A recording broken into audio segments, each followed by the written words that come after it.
Lost love. These things happened to me nearly 10 years ago.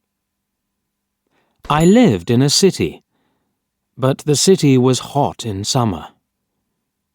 I wanted to see the country. I wanted to walk in the woods and see green trees. I had a little red car, and I had a map too. I drove all night out into the country. I was happy in my car. We had a very good summer that year. The country was very pretty in the early morning. The sun was hot, and the sky was blue. I heard the birds in the trees. And then, my car stopped suddenly. What's wrong? I thought. Oh dear, I haven't got any petrol. Now I'll have to walk. I'll have to find a town and buy some petrol. But where am I? I looked at the map. I wasn't near a town. I was lost in the country. And then I saw the girl. She walked down the road with flowers in her hand. She wore a long dress, and her hair was long too. It was long and black, and it shone in the sun. She was very pretty.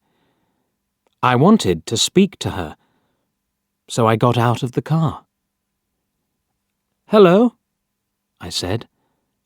"I'm lost. Where am I?" She looked afraid, so I spoke quietly.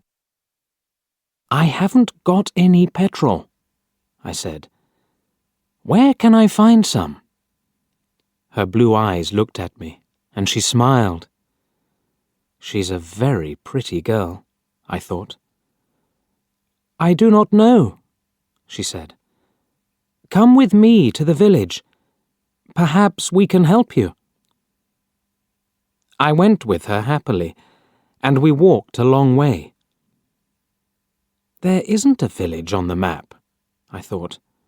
Perhaps it's a very small village. There was a village, and it was old and pretty. The houses were black and white and very small. There were a lot of animals. The girl stopped at a house and smiled at me. "Come in, please," she said. I went in. The house was very clean, but it was strange too. There was a fire and some food above it. I felt hungry then. That's strange, I thought. They cook their food over a wood fire. Perhaps they have no money. I met her father and mother, and I liked them. They were nice people, but their clothes were strange.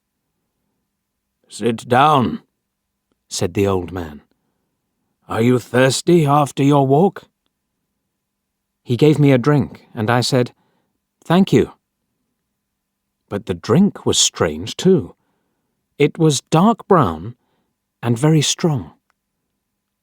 I didn't understand, but I was happy there. I asked about petrol, but the old man didn't understand. "Petrol?" he asked. "What is that?" This is strange, I thought. Then I asked, "Do you walk everywhere?" The old man smiled. "Oh, no, we use horses," he said. Horses, I thought. Horses are very slow. Why don't they have cars? But I didn't say that to the old man. I felt happy there. I stayed all day, and I ate dinner with them that evening. Then the girl and I went out into the garden. The girl's name was Mary. "This is nice," she said. "We like having visitors. We do not see many people here." We spoke happily. She was very beautiful. But after a time, she began to talk quietly, and her face was sad. "Why are you sad?" I asked her. "I cannot tell you," she said. "You are only a visitor here. We have to say goodbye tonight. You have to go now." I didn't understand. I loved her, I knew that, and I wanted to help her. Why did I have to go? But Mary said again, in a sad voice, "You have to go. It is dangerous here."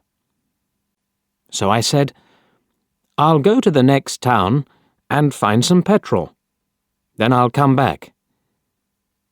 She didn't speak. "I love you, Mary," I said, "and I'll come back to you.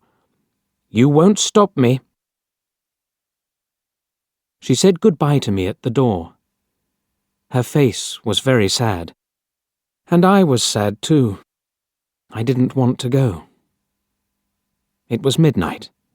The night was very dark, but I walked and walked. I was very tired when I saw the lights of a town. I found some petrol, and then I asked the name of the village. But the man at the garage gave me a strange look. "What village?" he asked. I told him about the village.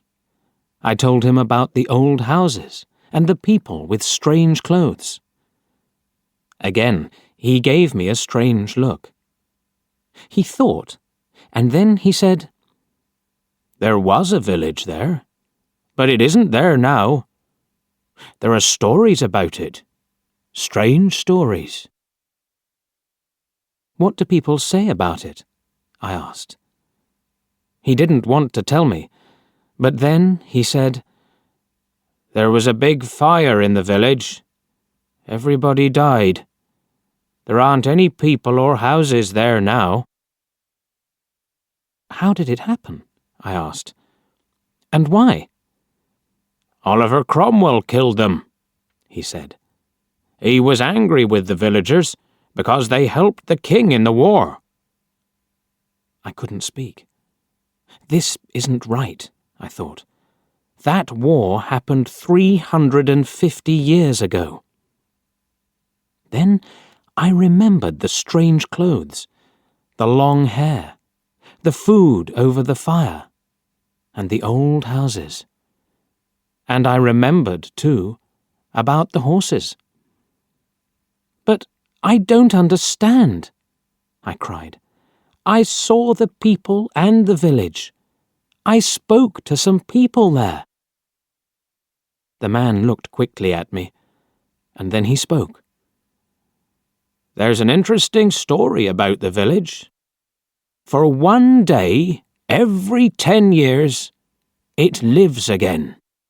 But only for one day. Then it goes away again for another 10 years.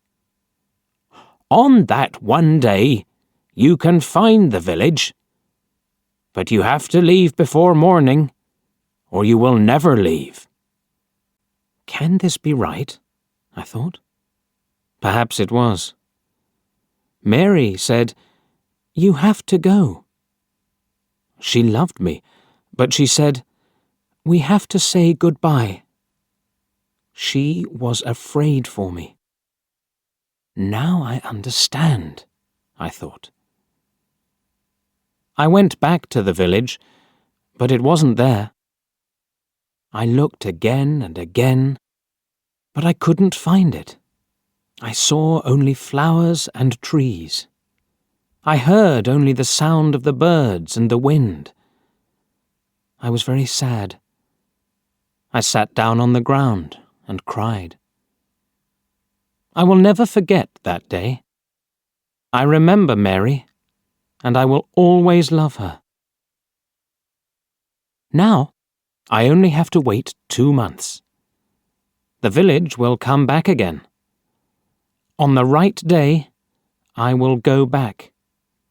I will find her again, my love with the long black hair. And this time, I will not leave before morning. I will stay with her.